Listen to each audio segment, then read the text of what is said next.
welcome back to another episode of Crit Hit, where this time we are interviewing Michelle and James from Ska Studio. I'm Hey. Arlian.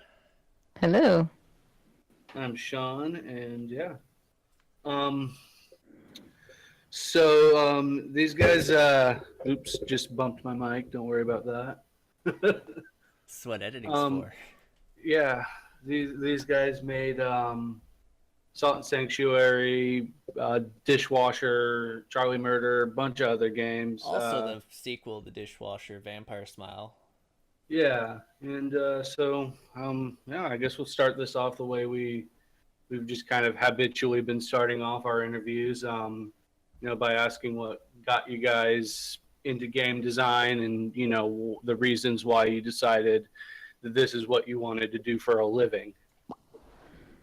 I guess I can start. Go for it. So I more went to school for art. I thought I was going to get into graphic design, and I ended up going to the fine arts major. And then I don't know, somewhere like midway through college, I started realizing that hey, people make games for a living. That's a job that you can have, and art and games kind of became something that I really wanted to do. So finishing up college, I just decided to make that my career path and got my foot in the door through doing QA. Started out in QA, and then eventually when I met James, we started working together. That's kind of it. I used to like draw maps for, like planning out a Mega Man style game. And I grew up like around the Mega Man era Nintendo, like Mega Man 2 and 3. So good. Yeah, actually, I never beat 2, but I could. What? Not without save states. That's the only one I've beaten other than the first Zero game. So I was able to beat 3, and it was when I got chickenpox. Like I had chickenpox, and all I did was just play Mega Man 3. Except there were rules where I couldn't play too much Nintendo, but chickenpox made it all okay. So that was Parenting. But yeah, I was like, I want to make my own games, and I would like draw out maps and I was like, I wonder if there's like, can I like mail this to Nintendo and then they'll just make my game or something. And it's funny because I see people like have that kind of mentality today, and it's kind of easy to sort of make fun of it as a game dev now, but then I have to be like, no, that was me when I was 10. Mm-hmm. Which is really great. Like you have that, if you have that creative spirit, you've got to, you don't keep that down. Right. But yeah, I mean, like growing up, I was really into just that kind of, like making games, playing games, and because I was so into Nintendo, my mom was like, she's like, no Nintendo on weekdays. You're playing too much Nintendo. But we had a PC that you could write BASIC stuff on, like use GW BASIC. So I learned how to make text adventures in BASIC because I so desperately wanted to be doing anything to do with video games. It's just that if I couldn't be playing Castlevania 2, I would be, I could make a text adventure about like escaping from a haunted house or something, and that was like close to fun. So that was kind of where that's where I got like that's how that kind of started. Yeah. Actually, you know what, I used to I would draw out levels in MS Paints, like whatever MS Paint was like in like 1990, and I'd draw a level and like have a little guy on like a skateboard and then like select him with the lasso tool feature? And then and then just drag him around and pretend I was like playing through the level, Nice. So yeah, and then just stuff like. And once I started figuring out how to make more, more like, I don't know, games that were better than text adventures, it was all just kind of like, wow, I can do this. But it wasn't a while until I got my break, being able to make games for a living for starting with Xbox 360. But yeah, it was something I tried to do my whole life. Sorry. I guess I was always doing like ended up doing like a Pokemon fan art, and I sent it into Nintendo Power, and it got featured in the little fan art box, and I've always been like drawing art for games and for comics, but yeah, I just didn't realize like, oh, this is a job that I can make into a job. And so I wanted to initially, the only like art job I knew about that was not 3D was just concept art. Like it was just at the time, all these games were like 3D, 3D, 3D, and it wasn't until like a little bit later that people started saying, no, we can make 2D games again. Come on, this is That are totally this great. is this is a thing. Yeah. Yeah. So I realized after that, like, yeah, I can make 2D art. I don't need to learn how to do 3D modeling as much. I did eventually like take some classes on it, but yeah, I really honed my 2D Photoshop skills. Okay. Yeah. So, personally, I found it actually really neat that, the two of you are sort of working together as a married couple. So I was just sort of curious as to how that actually influenced the whole working together as business partners. I think it sort of happened around the same time because I was living in Washington and James is from New York, so we were long distance dating. And when I decided, hey, I'm winding down on a project at work and my lease is up on my apartment, so I could move out to New York, but if I get out there, I have no job out there, and there's no games industry in upstate New York. There's like one company that's like a porting house, and yeah, that's just the question of I have a pretty good job here in Washington, so what am I gonna do if I move out to New York? And James fielded like, hey, why don't you do work with me?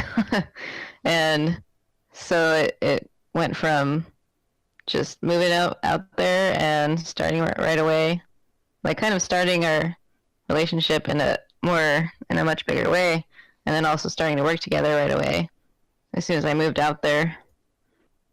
Right. Yeah. I mean, it's just there's always like plenty of work to do and to make any game. Right. It was pretty easy just to be like, yep. There's always There's art always needed. something to do. Yeah, and I started out just because it was I joined right at the tail end of Vampire Smiles, so the game was done, but all of the release work, and all of the like marketing, art, and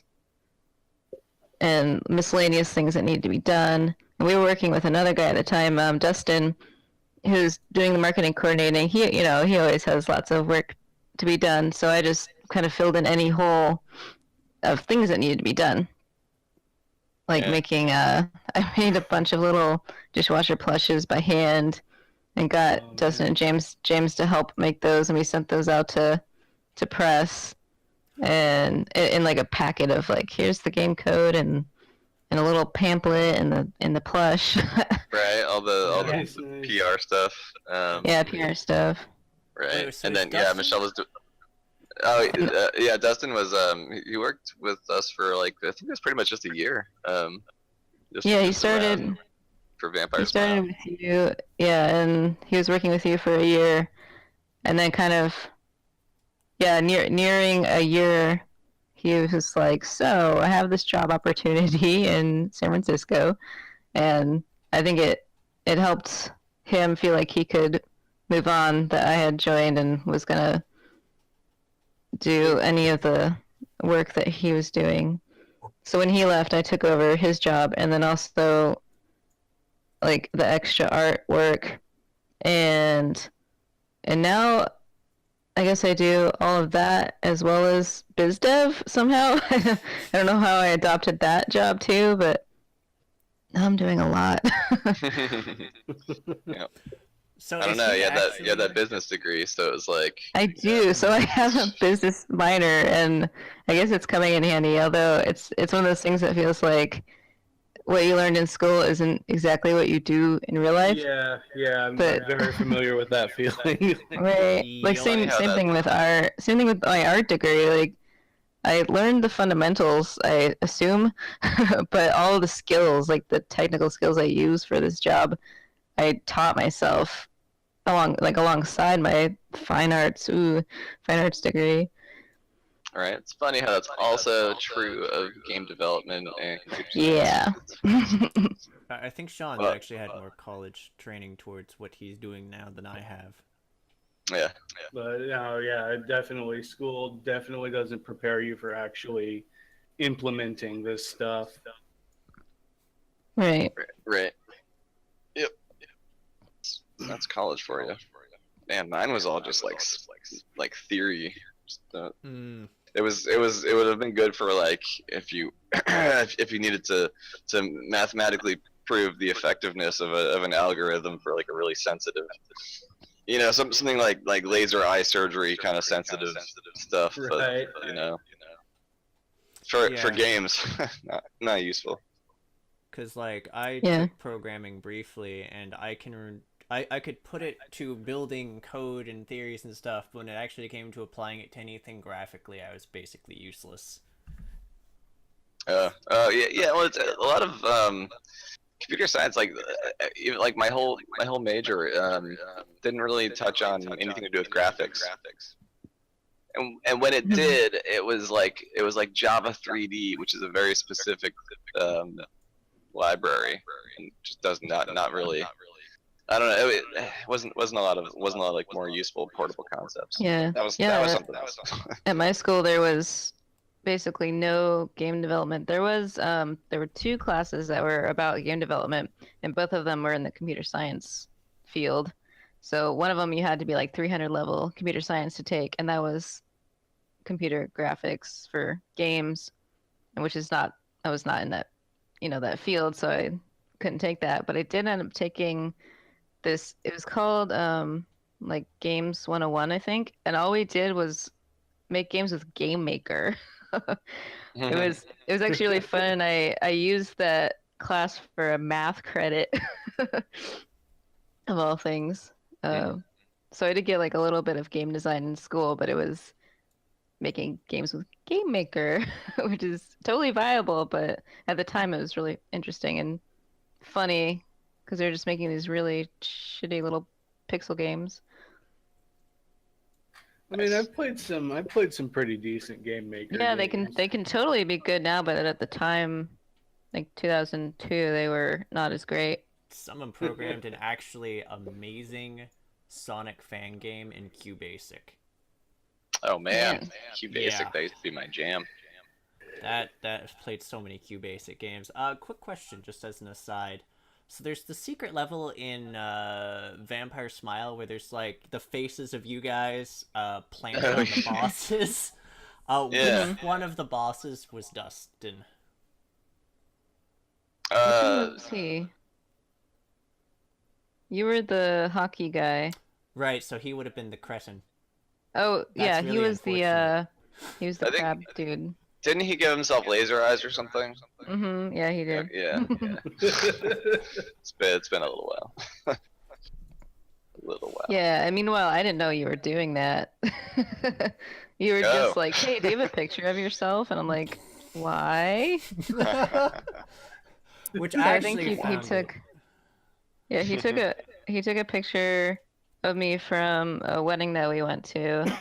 So that was the photo that was originally used, and then when we re-released it for PC, I updated the photo for what my hair was at the time, and it still has changed since then. So it's not white hair anymore, but I found it Yeah. actually sort of interesting that you were on the Moth character, and Merdelia Mal in Sultan's Sanctuary was Mhm. like your character design, wasn't it?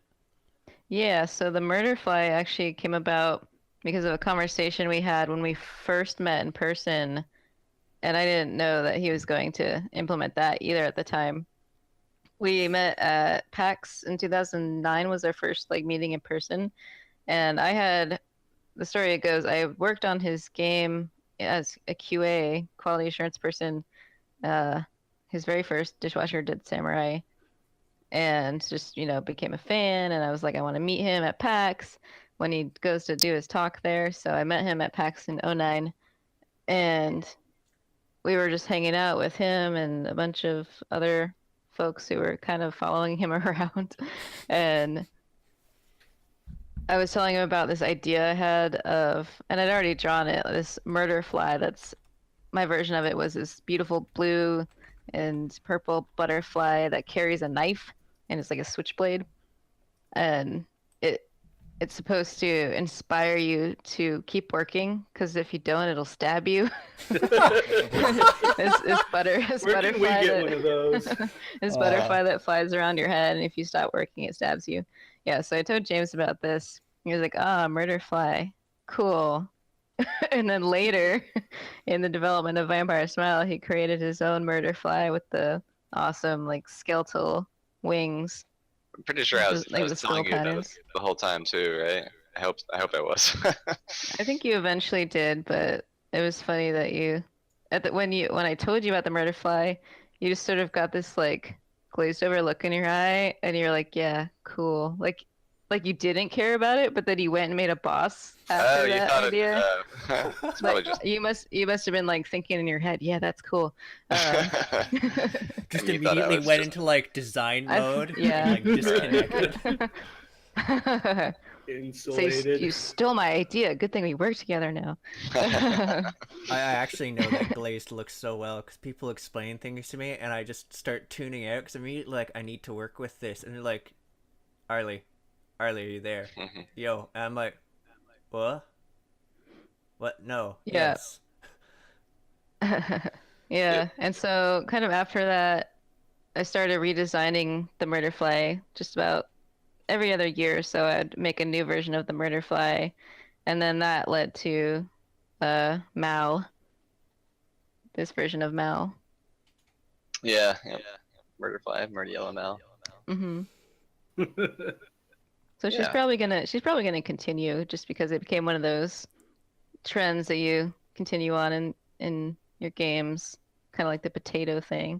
Although then I guess I didn't realize it because I didn't really watch Venture Brothers, but that was a thing in Venture Brothers too, Oh, it wasn't it? was. Yeah, I didn't know that either. I hadn't seen that far into the show where the murder flies were a thing. Right. And then on our Wikipedia, someone had filled in that we got the murder fly idea from Venture Brothers. And like, no, we didn't. It's butterfly plus murder fly. It's not that unique of an idea, so it's not that hard of a thing to put together, really.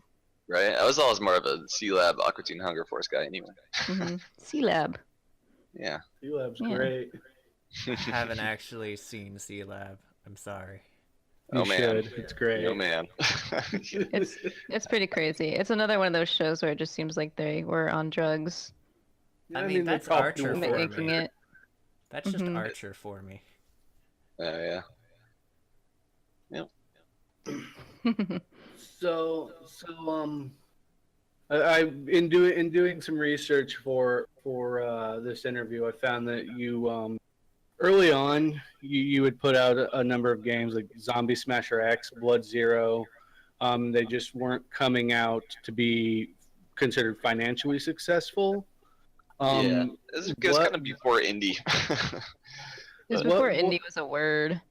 Yeah. What kept you moving forward in light of those not being Well, so you know, so it was really successful. it was really just like a hobby, right? It was a hobby with the hopes of of making it big enough to make it into a like a viable business, viable career.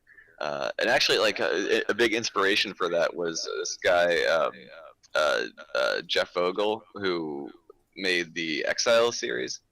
And Wait, like the comics? no, it was like a classic PC RPG. Oh.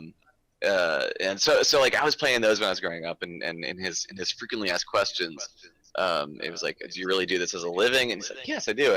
I make a living making shareware games, because that's what it was called back then. It was called shareware.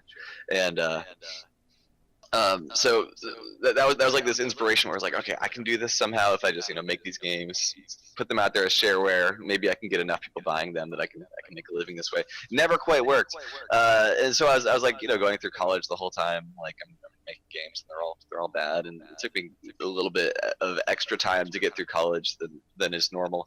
But eventually, like it was like, okay, this really isn't gonna work. But right before realizing, like, kind of coming to accept that, there was this Microsoft contest, Dream Build Play, to make a game in XNA, and the game I made for that, and as a submission to this contest, was the Dishwasher Dead Samurai. It was the prototype that would become Dead Samurai.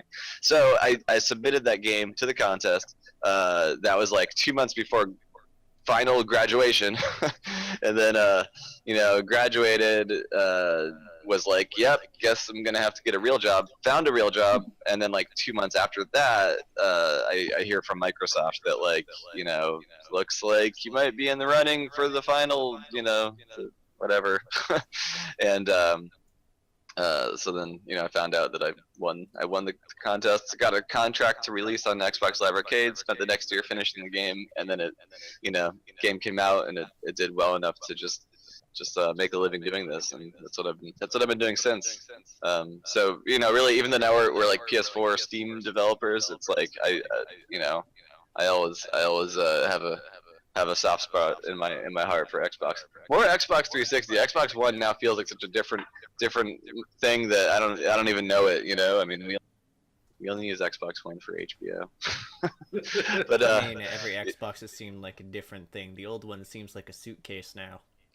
Yeah. Xbox 360 was such a solid console, and like the stuff they did for indie games was great, but and it just pissed me off to no end that, like, a lot of the games media was just like, Microsoft is still horrible to indie developers, and like we were some of the few indie developers that they were really good for, but like the larger narrative just seemed like it went toward, like, Microsoft is bad, which is just super frustrating for us. But I mean, it gave us our in to the industry, and it's been awesome to be in that situation. And I basically had abandoned hope, and then it just like all came back. So it's pretty cool. And that's the story of the old games and the new games. Okay. So, let's see. Basically, you guys both have a lot of different hats that you wear, given that it's like two people working on these projects. Has it been like challenging to produce these games? And like when a lot of other groups have like larger teams, and what are some of the challenges you encounter when trying to develop them? I think the development of it goes pretty smoothly because it's the part that we're most passionate about. And so the actual like development of it works out really well. James is a workaholic on that. And we'll just kind of crank out the game nonstop. But then when it comes to release, that's when we just kind of start floundering, and we wish we had more people to help us with the release of it, with all the like end game bug fixes and balance that you're trying to get worked out, and then all the marketing and PR and all that kind of stuff that seems to take over everything. All right. I find that wearing different hats makes it more interesting from moment to moment, because you can go from, like, coding can be fun, but you can get sick of that. Art can be fun, but you can get sick of that. And if you switch around a lot, it's keeps it all feeling really fresh and interesting. Okay. You mentioned like there's a lot of hurdles in that later part where it's near release. Do you feel like the fan base has actually been helpful in any of those aspects, like for the bug testing or anything? I think we didn't have a really good system at the last release to do bug testing, beta testing, but I think we have more avenues now for the future to do that.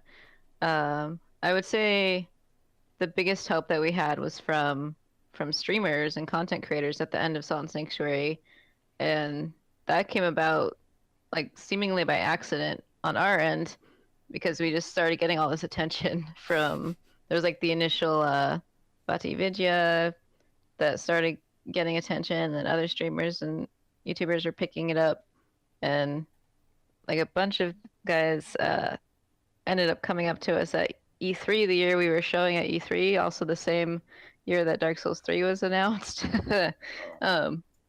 Because I think they were flown out to check out Dark Souls 3, and then, they're a group hanging out together, and they're like, hey, let's go over and check out Sound Sanctuary in the Sony booth.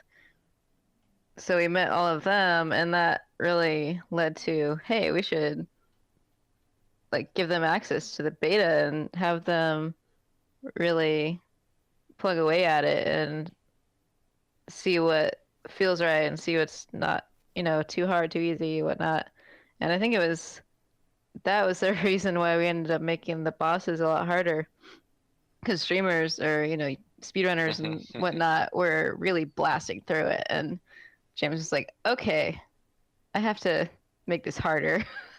Yeah, it was an interesting process of iteration with bosses. I think that was kind of one of the regrets of how the game came out, was that all of the earlier bosses are a lot more like fleshed out, and just more variety to their attacks. More especially with heat up mechanics. Like the heat up mechanics were more around the start, I think, because it would just we'd get much more feedback from earlier bosses, because people would they'd get a build of the game. They'd play like for the first couple hours and then just be like, all right, here's my feedback, and much more early game feedback went into tweaking the game, because there's just so many details everywhere to shore up. And so in terms of like tweaking difficulty and just tweaking boss fights, like a disproportionate amount of that went to the early game, which is that's a regret I have, I guess, is it'd be nice to have more, just to have it even across the board. But it's not like uncommon that games have much more polish in like the early areas, especially when they're like they're strapped for especially when they're strapped for resources. By heat up mechanics, by the way, you mean the way that a lot of the boss fights would change like after the halfway point? Yeah. Which the lake, I'm staring at you. Yeah, I know. I added her heat up mechanic later, and it's just brutal. I like playing through it. I'm like, what was I thinking? I loved it, actually. But that's like anytime I say that, people are always quick to say like, no, don't second guess yourself. She is the best the way she is now.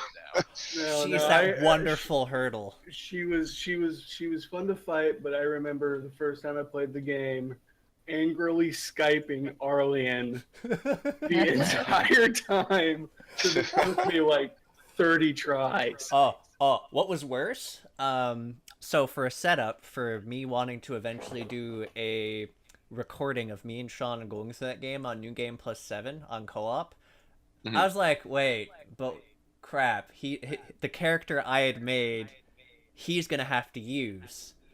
So I ended up having to drag both of our characters through New Game Plus 7, but he wasn't playing, so I was controlling one character with like my thighs, essentially, to just move them around, so I could get them into the boss fight to die, so I could fight a New Game Plus 6 character who had the bonus health from co-op, so I could get us both forward and get myself at least strong enough that I wouldn't just immediately explode in New Game Plus 7. God. I was just like, God, kill me. And I'm like bitching to him in Skype, because it's like, this is awful. It's like, you have no one to blame but yourself for doing this. And I'm like, but and he's like, no. It'll all be worth it later when you go through that, man. Oh yeah, we got one of our like first really bad hate mails from that boss. Oh no. Oh yeah, it was a doozy. It was pretty. Yep. Someone was very mad. Honestly, if I had to like look over and like just focusing on that game for a second, if there was two games that I really felt needed some form of heat up mechanic or like a little tweak, Karstjaw would need more poise, because you just smack him around all day. Oh yeah, you can kill him in a couple seconds with the right equipment Anything, really. He just has no poise.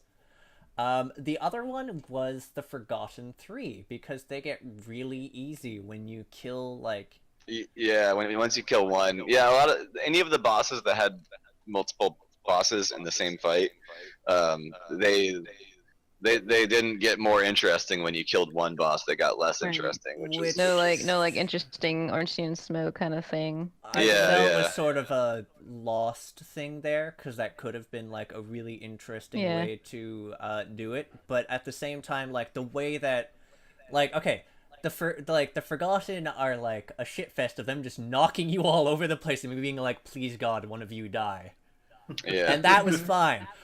I actually really liked the interaction between the architect and the unskinned, because the fact that she essentially laid magical mines and he would just Oh throw God, you he hits across you the into room. them. Yeah, I'm like, oh God. Oh God. Because I didn't even have that That's a happen. fight that I would get ragey at. I didn't have that happen to me until Get later, because rage for the at your most own. part, I favored heavy armor. And then I went through with a light armor build and was like, oh my God, that's what this is about. And just got like Yeah. launched through like 5 of those. Like I bounced between 5 on New Game Plus 6 and just Oh God. exploded. I That's like I brutal. finally hit the ground and just died outright and was like, oh, oh, this is gonna be a problem. Yeah, yeah. That's that interaction is brutal. And then once you kill one or the other, I think I tend to just kill the unskinned first, and He's then the the easiest architect. one to kill because the architect actually is has a very easy attack pattern. She's more docile. She shoots like a little projectile that slow homes in on you, and then she just lays mines. And like Yeah. the mines get annoying enough that I'd occasionally just block and walk into one to trigger it. But for the most Mm. part, it was the unskin that really kept the pressure on you by just charging back and forth into you. Yeah, yeah. So like, I mean, it would have been interesting to see like a heat up mechanic where like one of their patterns changed a bit after you killed the other, but it was also just really neat to see how like I actually would have liked to see that the most with the Forgotten Three, where if you killed like 2 of them, you're like, oh, finally, and it's just like, oh crap. Right, right. Yeah. Because I mean, it would have been great. Cause you're like, okay, I killed one, it's a little easier. I killed 2, this is fine now, and then the third one just like ruins your shit.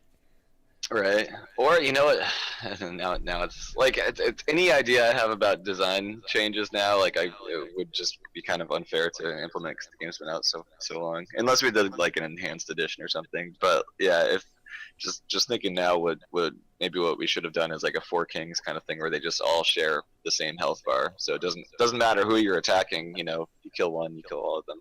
But it would be a bigger health bar, and then they could share like a heat up too. You know, like once you get that big health bar down to half, they start doing.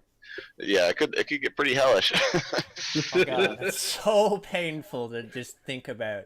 Like, I like with the unskinned and the architect, killing one of them off made sense. With the 3, I could definitely see the idea of having them all share a health bar because they're part of the same pantheon. Yeah, yeah, yeah. Anyway, and that was a fight that I implemented really late. Anyway, like it's in the past we've been able to spend a certain amount of time on a game, and then like the game will be pretty much totally done, and it's like months of polish. But with Salt and Sanctuary, it was like we were still adding content while we were trying to polish the rest of the content, and it was. Yeah, a lot of stuff just kind of snuck in at the end. I mean, I like to think of it as like we had our own kind of lost Izalith kind of a situation, where it's like we're adding content, but we're also trying to finish the game, and we're yeah, well, let the chips fall where they may. You get Fair that. enough. You get that sort of unpolished whatever, but I don't know. It's all lessons learned for the future. Right, right. So, um, one of kind of the calling card of your guys' studio has kind of become the art style that you guys use. Mm. What were the key kind of influences behind that style, and what brought you to decide that was the art style that you wanted to use in your games?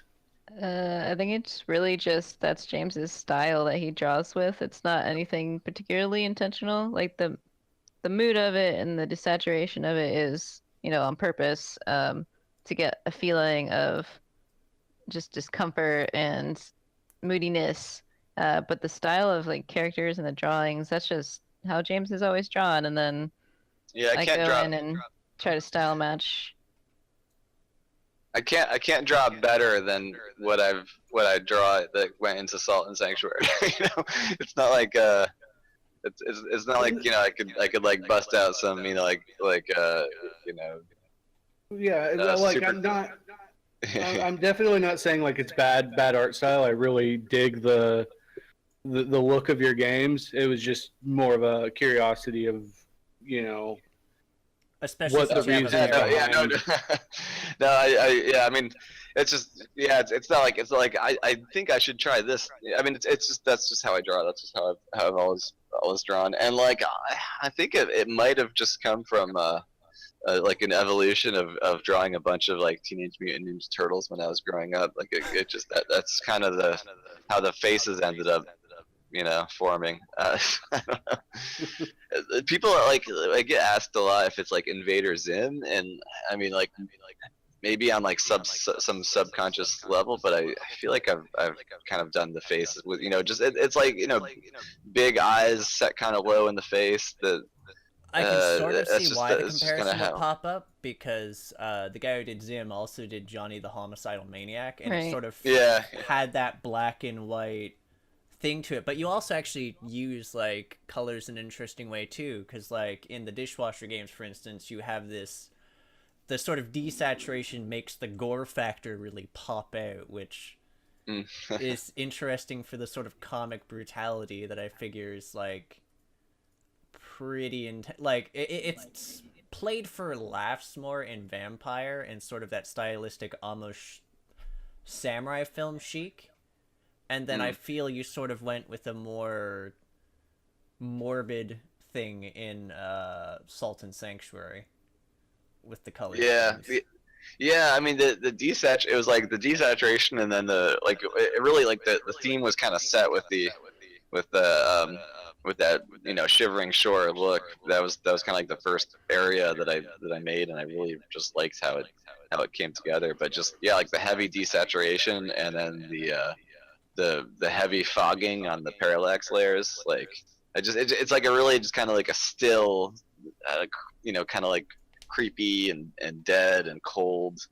I don't know. I mean, and that just kind of, that was just like, let's try out some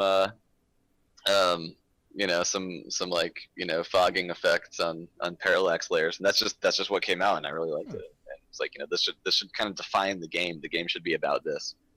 And yeah, but I mean, so much of like art for me is just trying to figure out what works. You know, not Right. I don't really know any of the theory or anything. It's just like, all right, let's or you know, I mean, you can like just, it's kind of I mean, like scene composition ideas, like, you know, I mean, you can kind of just get an idea for what works and what doesn't by just moving stuff around and playing with color and stuff. But, So it's sort of an artistic what appeals to you. yeah. Yeah.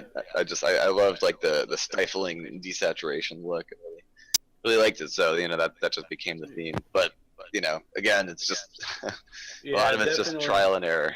It definitely gave Salt and Sanctuary kind of a lonely, desolate, Yeah. cold feeling.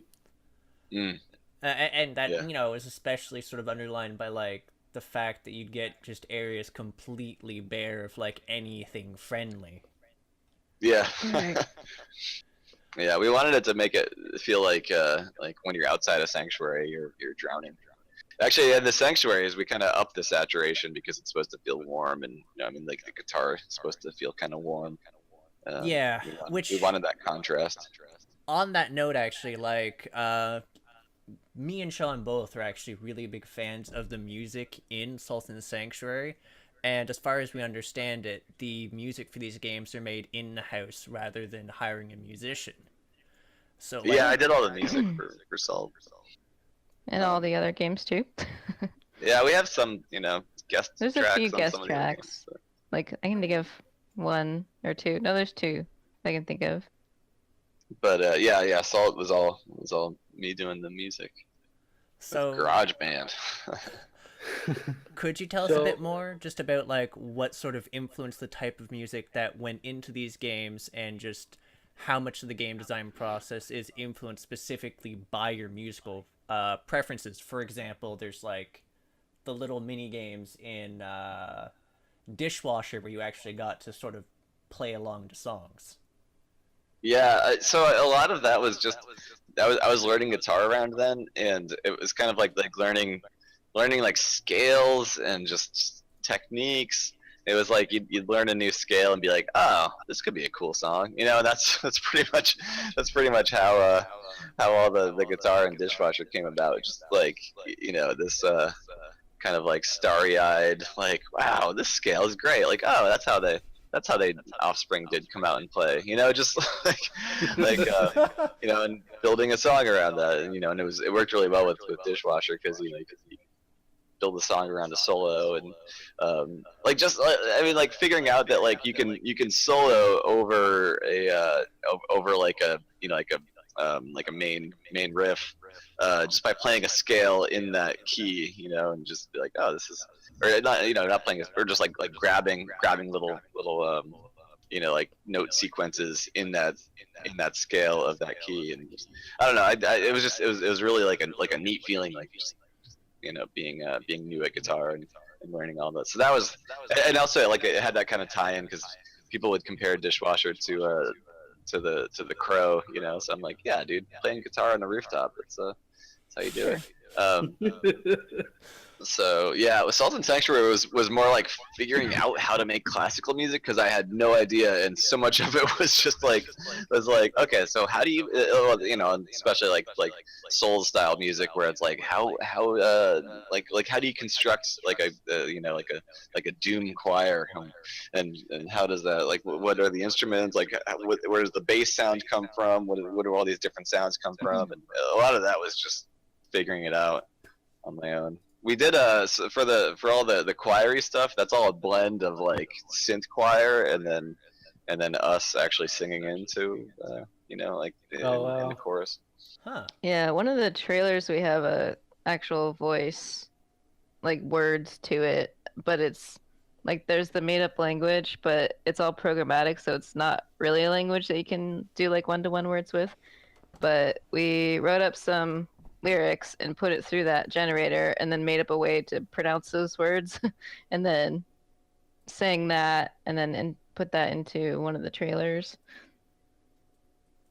Yeah, But yeah, and it would have been cool to do more of that.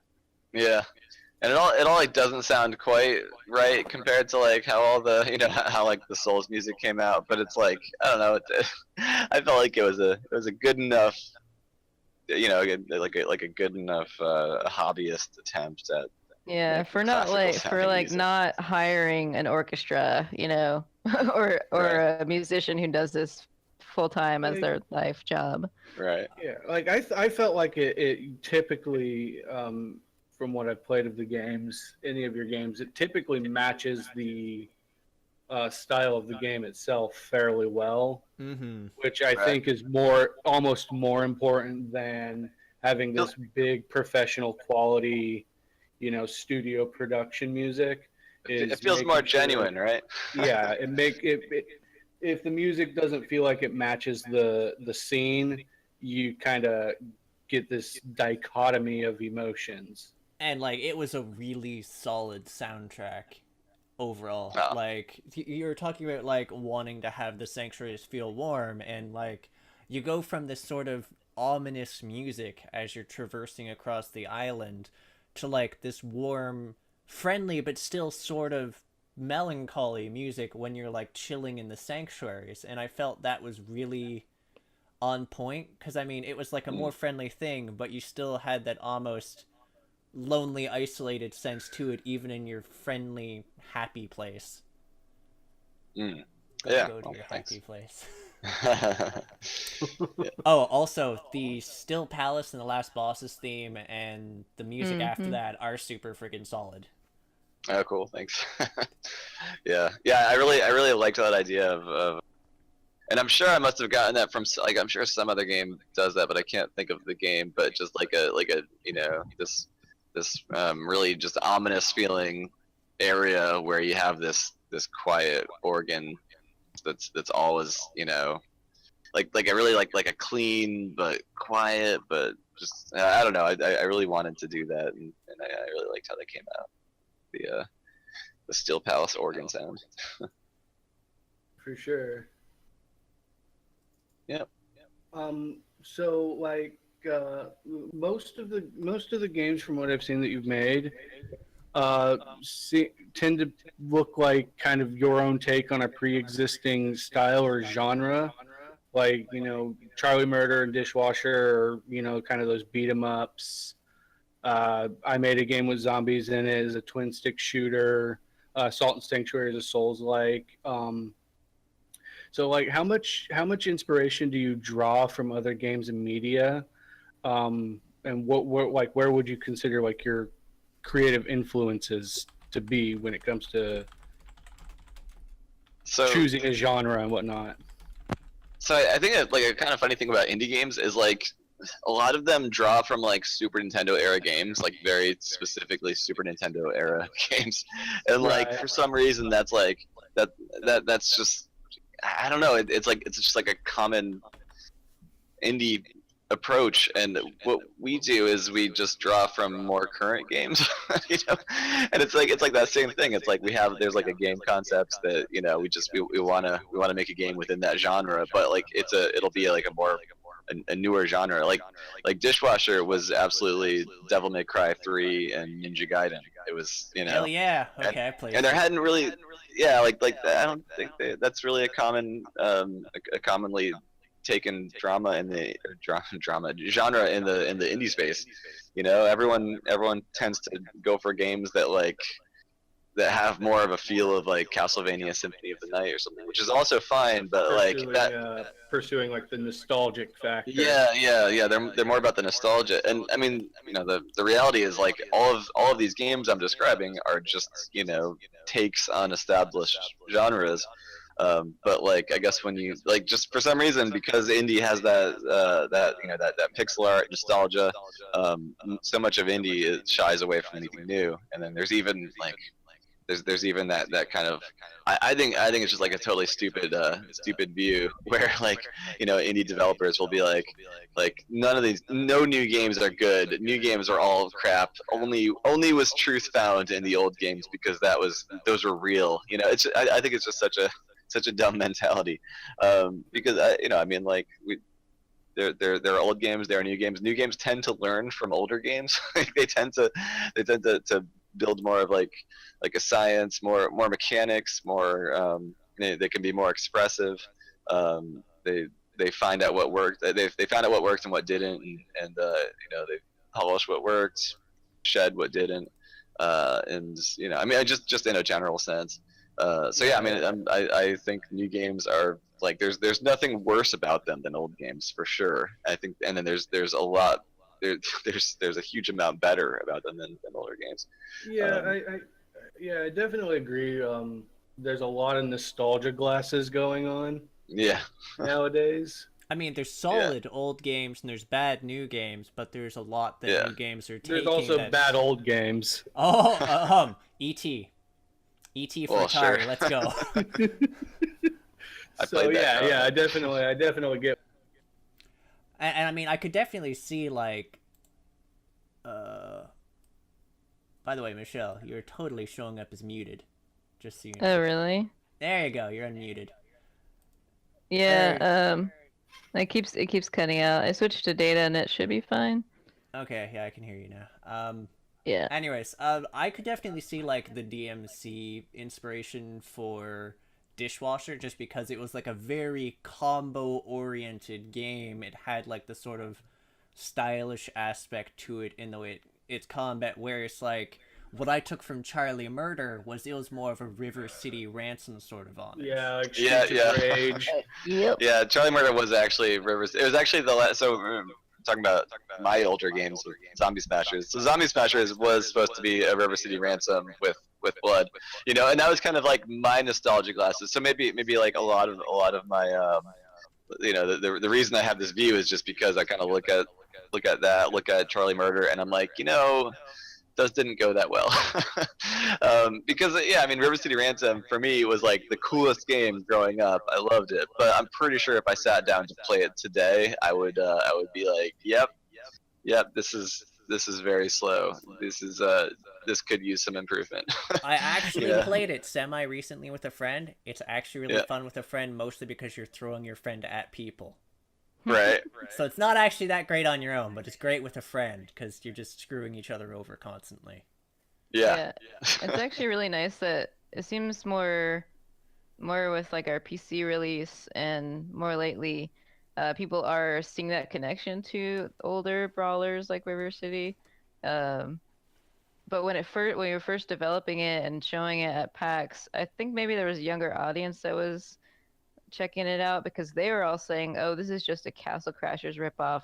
And we're just like, "Dude, do you have any idea what the brawler genre is?" And I think Yeah. like a lot of like younger people who didn't grow up with them had no idea. So it's nice to not hear that as much anymore. Which Yeah. Castle Crashers is awesome and everything, but we just it's a genre. It's not. Yeah, no, I heard that a lot. Oh, like when Charlie Murder was one of the free games on Xbox. If you had Xbox Live, Yeah. a lot of people, a lot of kids that lived in the apartment complex I did, grabbed it and was like, "Oh, it's like Scott Pilgrim with blood." And I was like, "Do you realize what Scott Pilgrim Yeah, is?" Right. And Yeah. also, we came out before Scott Pilgrim. Yeah. So. Yeah. Yeah, Scott Pilgrim was such a River City Ransom game. Like that, Oh, they yeah. were that was just the yeah, it was so close to like just a perfect spiritual successor to River City Ransom. Which was super intentional, but Yeah. It was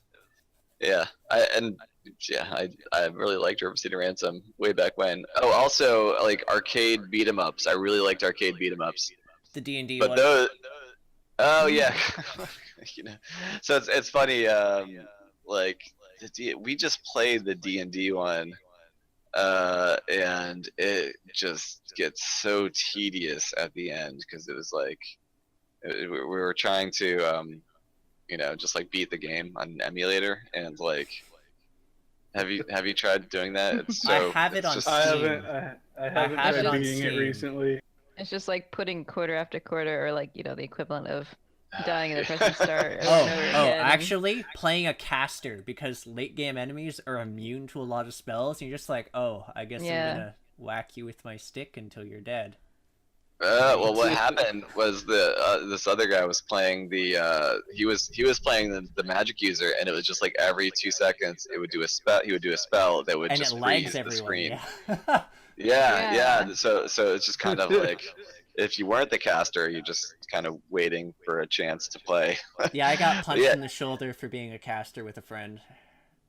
Right? Because at the end of it, you can just keep casting until you die, and then you insert a coin and keep casting until you die again. Yeah. But yeah, like that's a perfect perfect example of like for me, I was like, dude, those games were just so cool, and then like you go back and play them again, and you're like that they're not. Yeah, something like they seemed really cool. It was like such a great fad.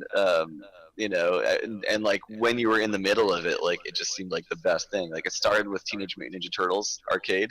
Oh, And, Turtles in Time, yo. So good. Yeah. I mean that was the second one, right? But there was one before that was adapted into a Nintendo game, and I played the crap out of the Nintendo game, played the crap out of the arcade one. They had like Punisher arcade, Final Fight, The Simpsons arcade game. Simpsons arcade. Yeah. I love the Alien versus Predator. I was gonna say Alien versus Predator. I loved Maximum Carnage, the Spider-Man and Venom game. Oh yeah, the I Sega one, played that right? once. That was great. Right.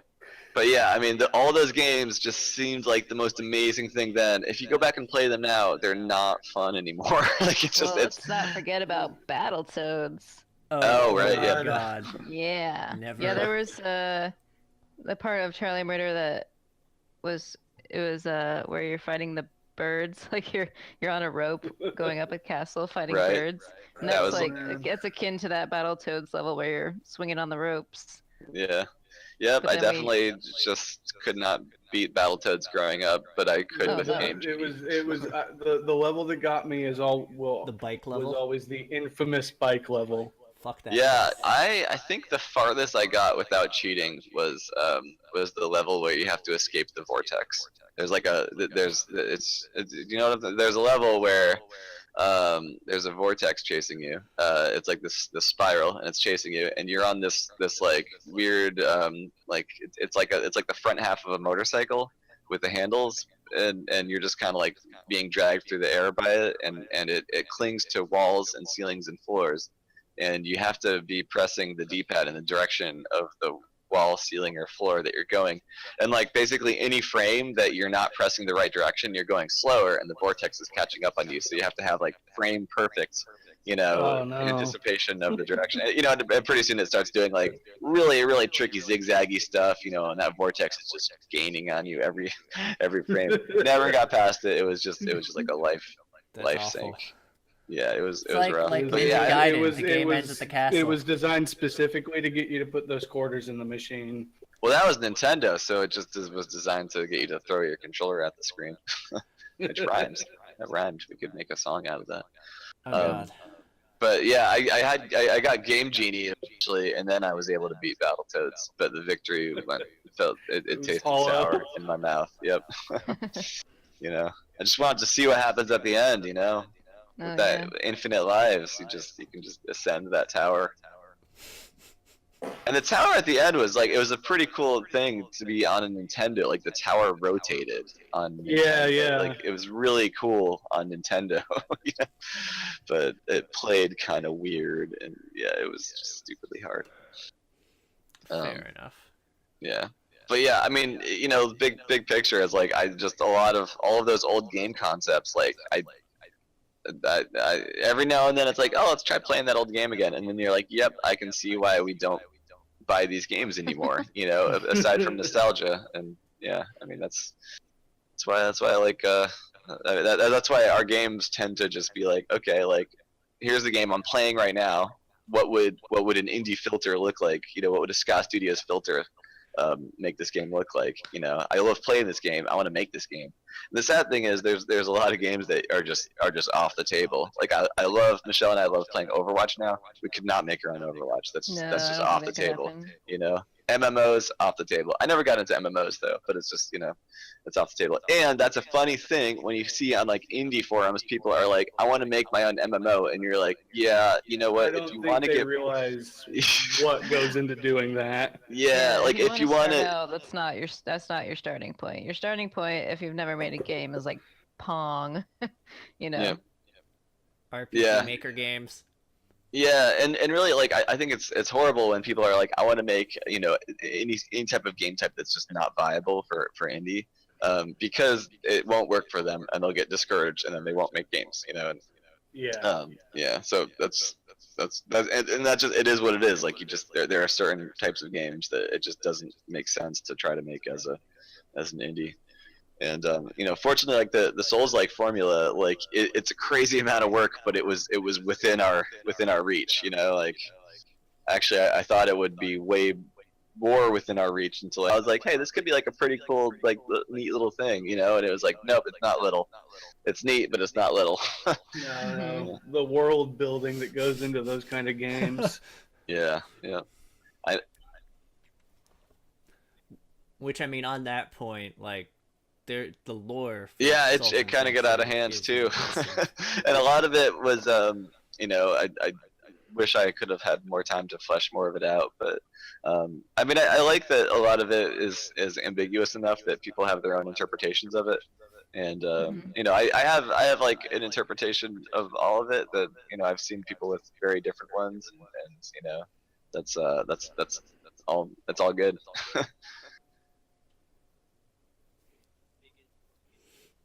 I think one of the biggest interpretations I've seen of it was like Yeah, what this one yeah, I guy was wrote just called checking the that Drowned out. Tome. Yeah, Uh, we keep hearing about that. That's just it blows my mind that that much lore building and deciphering and connecting has Mhm. happened. It's Well, pretty awesome. there ends up being people who understand the lore better than we do.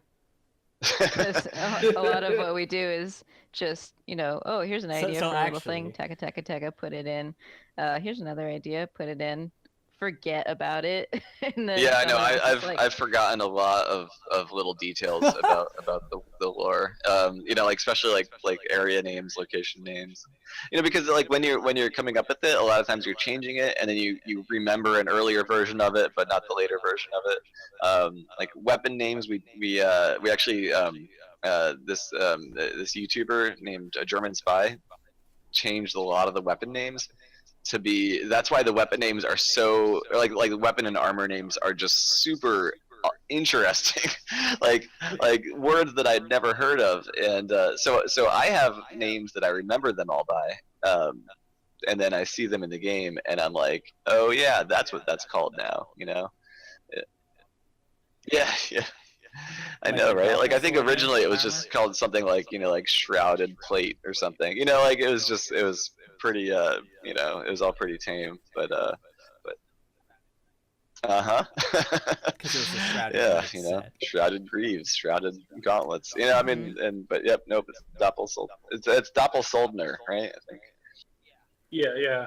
Yeah, yeah. So that's where I'm Yeah, at, the and then I Doppelsoldier. don't quite remember a lot of the stuff that became Salt and Sanctuary, which is it's such an interesting place to be for me. It's like at some point, like you're working on a game and it's your own thing, and it's like you're it's so close to you, and eventually you release that game, and it becomes everyone's game now, and you kind of have to relinquish an amount of ownership, I guess, which is I mean, which is fine, but it's just something. It's an interesting thing to to take in, Watching people develop their own conclusions. Yeah, yeah. Which, on that note, actually, so you said you've actually yeah, taken I've like a just like bit of a skimmed peek it. I at haven't the really ground toe. read it super well yet. Well, that's what. Yeah, I How haven't close are some of really those theories read it towards like super what you deeply. guys It seems consider? to get everything, but I haven't like compared really to our knowledge. Okay, that was the thing. I was curious if there was going to be like a word of God. How accurate I mean, is I'm this sort of the actually mind towards that some of once the a piece of things? art is released into the world, it becomes whatever people interpret it as. So it becomes its own living thing, and you What no personally resonates longer with them? have complete control over it. And I think that's fine. It's great when it it becomes a part of the community rather than just your own thing. Yep. Hmm. Yeah. Which, in that case, actually, this leads really nicely to our next question is, so, we'd like to know a bit about, actually, the creative process when it comes to designing and creating your games, such as what tends to come I think first, the the game, story a or little the bit of game? both, but I think more Like, do you... the game and like little ideas and James I think has said this many times, but he'll like have an idea in his head or like be imagining a scene and think, okay, let's do that, and then implement it and put it in there, and then it becomes. Yeah, you can talk more about that. Yeah, just like yeah, like I mean, what comes first is just the desire to realize a scene that you've imagined that you want to play, and like for Dishwasher, it was being able to warp around like Nightcrawler and also do like Devil May Cry style air combos. That was like the picture I had in my head. I was like, that would be a game I want to play. How do I make this? And for Salt and Sanctuary, it was just being able to have something like Dishwasher where you can trade out armor sets, like wear different armor sets. You can use different weapons. You can block. You can parry, and just like to see how that looked in action, right? Just like put that out there, be like, how does it look, how does it play? So that's always where it starts, and that's where it started with Salt, and event like that, then the lore starts to come, but it really just starts with like, let's see like a soldier where you can wear armor, like you can wear heavy armor or light armor, wield a dagger or a longsword or a two-handed longsword, and let's make some zombies to attack, and then okay, now why does any of this happen? Why is any of this happening? And then you start to fill out that story, and Yeah, and I think what was happening with Salt was like I had like a Google Doc that I was just like adding to. Actually, it started as a OneNote doc. I just use Google Docs now because OneNote's kind of weird.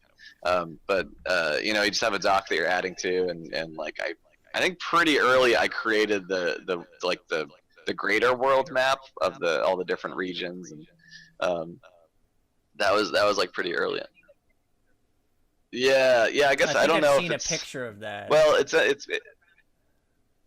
on the It's when you create a around on character the too, internet. when it shows all the origins. That's the greater world map, and that like I created pretty early, and I think that was like part of the plan too, is to like kind of show the origin of the greater world map, you know, at character creation. Um, so let's see, there was that, and you know, a big part of it was about all the different creeds and kind of building that into the background. And I even like the original idea was to have 9 creeds, and that got cut down to 7 because some of them just kind of got combined into other ones. And, you know, that was all. So that worked. And you know, just like kind of deciding what was the, you know, what was the meaning of the island, what was you know, the story behind it. It'll just kind of coalesced. Um, but yeah, really, it all starts with like just a game idea. Like it's a game that I want to make, I want to play, I want to make, and you know, everything else just has to fall in place around that. Yeah.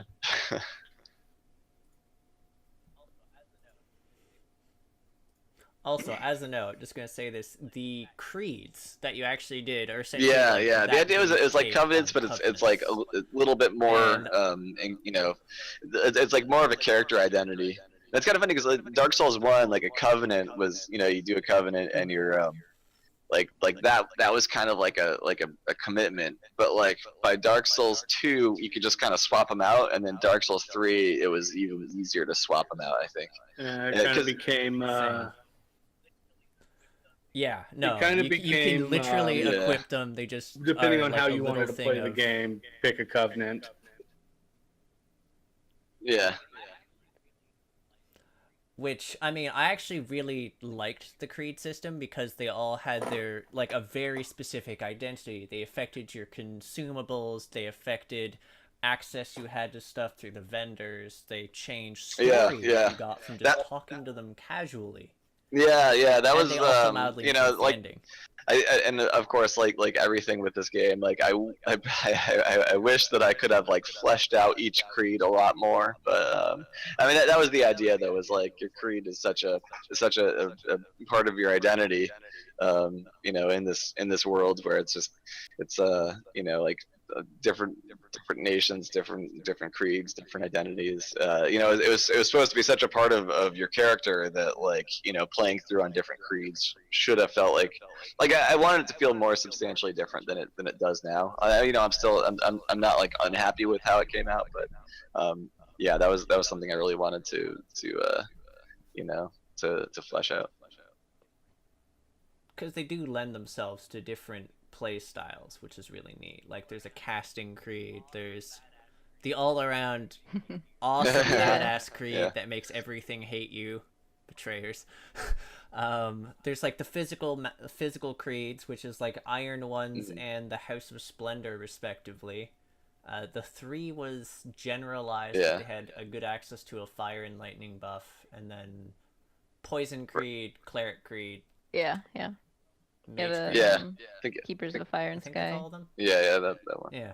Um, yeah, I actually tend to just go Yeah. 3 when I play usually, just because it's like the most generic, you know, just the general creed. Although oftentimes I'll switch to the woods wraiths when I get to you know, the watching woods. Yeah, Yeah. I run Iron Ones. Sean's an Iron One.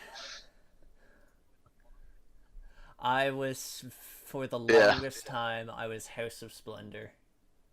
Because I used the scissor sword, so I'd just be like, House of Nice. Splendor, let's go. Um, let's see. The one thing I'm actually going to say here as an aside is I think it would have been interesting if the creatures Oh, yeah. had an interaction online. like if there had been like a multiplayer, but that's just like I guess I'm actually going to touch on this with the next question is there anything regarding your games that you wish you could go back Oh and change? Like I mean, really, like with Salt, it was those like if bosses. we, like if we had it in the oven for another year, so to speak. Like we could have. I mean, I don't know. Like yeah, we could have maybe made a lot of these little issues much more fleshed out, but then like there probably would have been just as many issues that still felt just not fleshed out enough, But and, you and can it's work on something forever, and yeah, it'll yeah, be finished, and you have to just at some point say, okay, it needs to be done now. Or we'll yeah, be working on this for 9 years. right, Trying to make it your exact vision. yeah, yeah, and a big part of it was like we just had an opportunity to be in a Sony promo, so we were just like, okay, we got to finish it, Well, yeah, Uh, we also, we had that sort of fire lit under us also with yeah, with E3. Dark Souls 3 was announced, and we started this game after Dark Souls 1, before Dark Souls 2, and we kept watching each Souls like come out, yep, Dark Souls and 2, Bloodborne. and then all the DLCs for those, and then Dark Souls 3 is announced, and we're like, well, we should probably finish this game. Yeah. So Yep. do you guys have any plans to like go to any of your games and do like DLC or expansions of any kind? Not Not at really. this point. Yeah, it's just like it's kind of so far after launch now, and also I think the biggest thing for me is just I haven't implemented anything on like the engineering side to support DLC production, Okay. and like and so I'd have to figure that out, right? Like I guess like the big thing is just it would be so much work, and it probably would I mean it would be more worth our time to just work on a a whole new thing. Like DLC would not only have to the engineering side of it, the just making the actual content. Now we'd have to localize it in a lot of languages because we started localizing. Yeah, and then different platforms we'd have to support it for PS4, Vita, and Steam. And we would have to basically do all of like the storefront, like the actual publishing side of it, which is our least favorite part of it. Just coordinating all of that and just getting all the storefront descriptions and screenshots and all that stuff is like, it seems easy. It's a huge hassle. It's always a huge hassle. So in all likelihood, we're not going to see like Right. an expansion. Yeah. If like if if we had more people working here, which like we like working with it, just Michelle and me, so we're just gonna stick like this. But like, if we had a bigger team, we could have like another like a part of a team devoted to the DLC while the other part starts working on the new game. But like that's just not our setup. So Right. so we do it this way, and we really like it. But like I mean it's kind of like how indie developers can't make MMOs. Like we'll probably never do DLC because it's just that much. It's not really viable for us. And that's just how we. When it seems like sometimes when you look at some of these games, you can tell when when Team A made the game and then Team B made the DLC, because there's kind of this slight disconnect. or the sequel. There's a Dark slight Souls 2, disconnect cough, from the cough. core entity. Yeah, the B team. So yeah.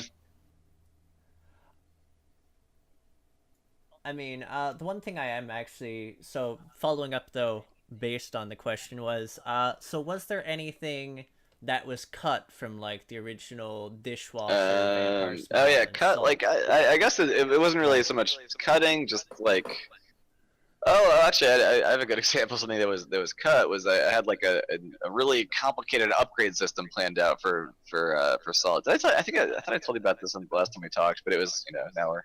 But it was yeah. It was It basically also like wasn't on the interview. every time.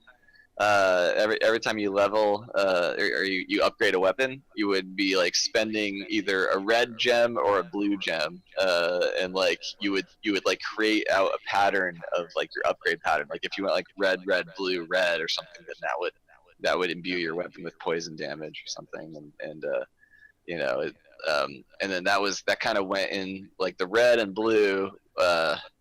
It went into like the elements system, and that was back when there was frost damage too. So yeah, I guess frost damage got cut as well. So yeah, red would have been like fire, arcane, and poison, I think, and then blue was lightning, holy, and frost. And like depending on how you did this red and blue combination, you could get one from one or one from the other, or whatever. And like maybe if you like did like a really obscure combination of red and blue gems, you'd upgrade it and your weapon would change into something super crazy awesome or whatever. But that was like just it felt too convoluted, and then it's like if you're burying a bunch of cool stuff behind a bunch of super obscure combinations, then far fewer people are going to see the cool stuff. Although I guess that kind of happened with all the top level upgrades anyway. Even though, but with those, like you can see the option if you don't have the upgrade material, I think, right? I think so. You can, as long as you have, when you're alchemizing something, you have the component. Yeah, but the not the monster upgrade. drop. Yeah. So yeah, upgrade if you something, have the you monster can drop, see but what not it's the gonna- upgrade material, not the I'm still sad, by the way, because you confirmed. Friggin' Oh, yeah. Sanctuary Yep. Guardians have absolutely no They point were in an the item game. We that didn't scoured care. for Complete hours looking for an answer to those items. I collected so many. I was like, Oh, maybe I boy. just need a lot of them. I mean, I'm gonna get a lot of them. I killed like every single sanctuary in the game Yeah. twice. Sorry about I didn't really imagine that like an error of omission could drive anyone insane. Sorry about that. We're just like everything in this game It's has a fine. purpose. I mean, I can't imagine that anything. Yeah, it's the only item in the game that doesn't transmute. I was just like, maybe it's just like a. Yeah, I mean, it really is your own punishment. punishment for Is it possible? for just going around.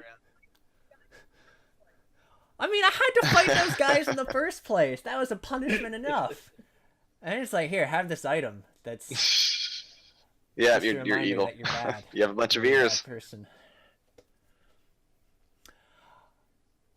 Also, actually, for another thing that you had mentioned that was you had sort of considered it but didn't find its way into the final game was two things. Oh yeah. Was the tapestry. Oh yeah, that thing, was like a brief idea which that I Chiquita go started over. on and just got distracted with other things and didn't finish. But it was gonna be go into a tapestry world where everything turns into a tapestry style art, like those old medieval murals with really weird looking lions and unicorns, and everything's textured like it's woven texture, just to have a cool little like jump into the painting kind of a thing. Wait, would that have changed the Possibly it would have players, probably just put a like, filter on you, how they but, appeared too? yeah, but fighting I mean, crazy groovy. tapestry beasts. And I started on a few designs for them, but just never got into the game. Yeah. I don't know if there's anything else that didn't make it. There were a few like armors and monsters I had started drawing that didn't make it in. Oh yeah, you had Witcher inspired armor that we didn't I put think in. you Did. What there other was creatures didn't make the cut? what's the name of it? It was this like monster that was like a tree deer, like a bipedal tree deer creature. So like forest dwelling creature that's like protecting its forest, like a spirit of the forest kind of thing, where it's a upright walking deer, but it's made out of tree branches and leaves and glowing eyes. Yeah, So like an but like elemental a forest almost. golem. Mm. Okay, Yeah. nifty. And then you mentioned also that you'd considered making more of a use for that little the Oh potions yeah, that yeah, let you yeah. see Yep. I invisible didn't. I things. didn't get around to that. That was yeah. Well, something like that would have been. Sadness. I mean, a lot of what gets me to not do a thing that would have been an otherwise cool idea is if it's just like one extra engineering difficulty Work. that could end up screwing up a bunch of other stuff. It starts to feel like a really really delicate balancing game toward the end of development. So if there was a thing where the potion would change something about what you see, that would involve stuff with like how the game handles like the map rendering and all that. And yeah, I mean it could have been it could have screwed up other stuff. So it was one of those things where it's like it works in this, and like I wanted to make it do other stuff, but I just never got around to it, and I had no trouble convincing myself not to because of the risk of it breaking other stuff, which is And yeah, plus that the too. Yeah, vague odds you're that kind most of people would it's a lot give of it a it's a lot of like just weighing like how much will this make people happy and how much will it risk breaking things, and you kind of like you try to stick to like the best use of your time. Yeah, because I waste my time a lot in games, like running around the island casting that spell over and over again, being like, it can't just be Right. for those enemies, right? Yeah. Yep. Oh No, well. it's just for those enemies. Just me trolling Yeah. myself Oh over and well. over again. Maybe next time. So, here's the last question I have is where are you guys where are you guys going from? Plan to go from here? Like your last game was Salt and Sanctuary, and then you Here. ported Charlie Murder and Vampire Smile. Do you have any plans yet for a next game? I think Oh there's yeah, still yeah. We definitely have plans. plans, but just nothing we can talk about. Right, It'll be a while before we say anything about it. But there's other like still working on Salt and Sanctuary things and getting the last of the languages in and possibly some other ports that are not official whatsoever, but may happen. And that will take up an amount of our lives, I think, even Okay. if we're So, hiring out probably if we do those. But it's still an amount of work for us, even though you're hiring someone to do it. Right. So we're working on that. But yeah, we have ideas for the next thing. It's just nowhere near like a full, fully formed idea.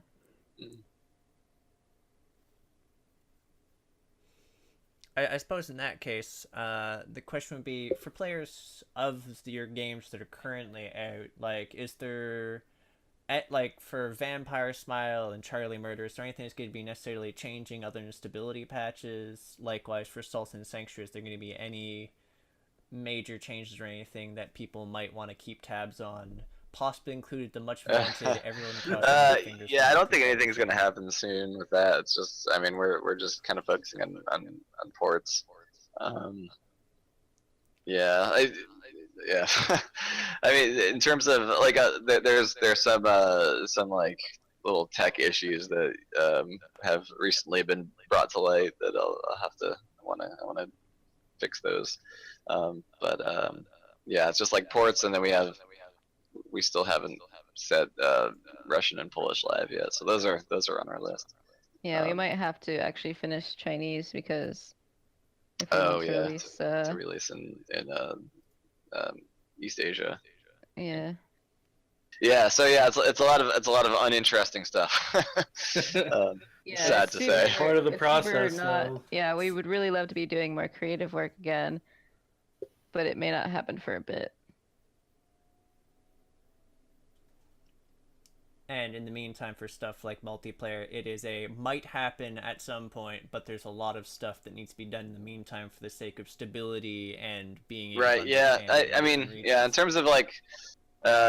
terms of multiplayer, like I honestly haven't like touched trying to implement it, and the closest we got was with so like Charlie Murder and Vampire Smile used a system. It was basically the Xbox 360 networking um in like this framework that made it just work on PC, but like if you've played the multiplayer in those, it's clearly not good. You know, like I'm not good with netcode.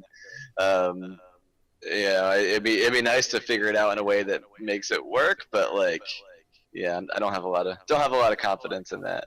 And then I mean, yeah, I don't. If there was any type of like adversarial multiplayer, it would just be such a rife situation for hackers, and so that's no good. So it would just basically have to be co-op with trusted friends kind of thing. So yeah, that would work, but just actually getting it working and feeling not laggy and get all synced and everything, that would be kind of a big ordeal. I mean, I would be pretty Right? okay Yeah, with there but, yeah. just Usually being co-op, cooperation. because me and Sean Definitely don't don't need need the like ability to drop multiplayer an to item screw and say, each other "Let's over. go." It just happens. Yeah. Yeah, I'm still not going to say it's impossible, but like it's just, it's not high on my list of things. Yeah. List of Yeah. priorities, Yep. because there's so many other things to do. Okay. Um. Actually, okay, you can't necessarily talk about what the next game can be, but are there any specific genres Probably just at stick least with that what you're we're leaning what we're towards? what we're good at. We're not going to do You know. anything super crazy different. We might experiment with new ideas, but it's not going to be 3D, for example. It'll still be a 2D Sure. stylized, nice, smooth, responsive controls. Yep. We're probably not going to go turn-based strategy or anything anytime soon. Yeah. Yep. So we're looking at maybe, so far from what you've done, might be a Souls-like, could be a brawler, could be a twin stick Any of shooter, those. could be Sure. Any of those. Yeah. Or all of somewhere them. in those. Okay, Or all I mean of them that in narrows one. it. Actually, that would be great. Yeah. Wouldn't Right. that I be keep like hearing Frog about that Fractals game. too? It's how crazy it is. Yeah. I played the first one. You can play it in the browser. I mean, It's really weird. Yeah, it's so weird. Mm-hmm. Yep. All the games. Yeah, but yeah, we're looking forward to All right, to being able to really dive into the next one. Right now, there's just like there's so much work to do now with just the other stuff. Yeah. Yep. Death by Yeah, All minutia. the And it minutia. seems my life is just emails. Emails. Mm-hmm. Reading emails, clicking emails, sending emails. Deleting. Deleting Yep. spam emails. Yeah. That's my entire inbox of spam. This is what I get for using the Mhm. same email address Yep. for like Boy. a decade. Yeah.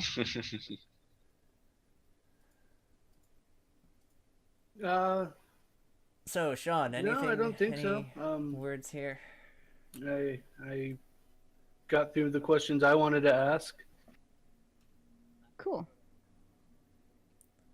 I sort of asked my things in the interim. I mean, there was a bit of a discussion we had last time, but that was more sort of system oriented, and I got those questions. Yeah, a lot of Answered. deep dive questions. It's what I do, man. I just sort of regret that I wasn't recording then. So I guess what I'll say now then is I really do appreciate that you took the time from doing all the minutiae Sure, work yeah. to go and actually have this interview with us. Yeah, So, thanks for thanks for doing it. Mm-hmm. and Yeah, for sure, yeah, definitely. thanks for Sure working thing. with Cool, us cool. on this. Yeah, looking forward to it. Also, we definitely look forward to trying getting Okay. with you again when you do come out with the next game. Yeah, we've got our contact now and that Discord. Yep. Sounds Yeah, good. that Discord channel is such an interesting Yep. choice. Yep. I mean, it's had its interesting use. This is also sort of neat because our channel is actually slowly becoming a hub for other developers. Because there's you guys, there's the Shrouded Insanity guy who chills out there. There's sometimes Grot pops in, and we have this other guy who's just getting started who like pops in, and my girlfriend occasionally works on like testing out his little Toho like cool. game. Oh, cool. Eldritch Horror Toho like. Good stuff. Anyway, yeah. Yeah, Anyways. good stuff.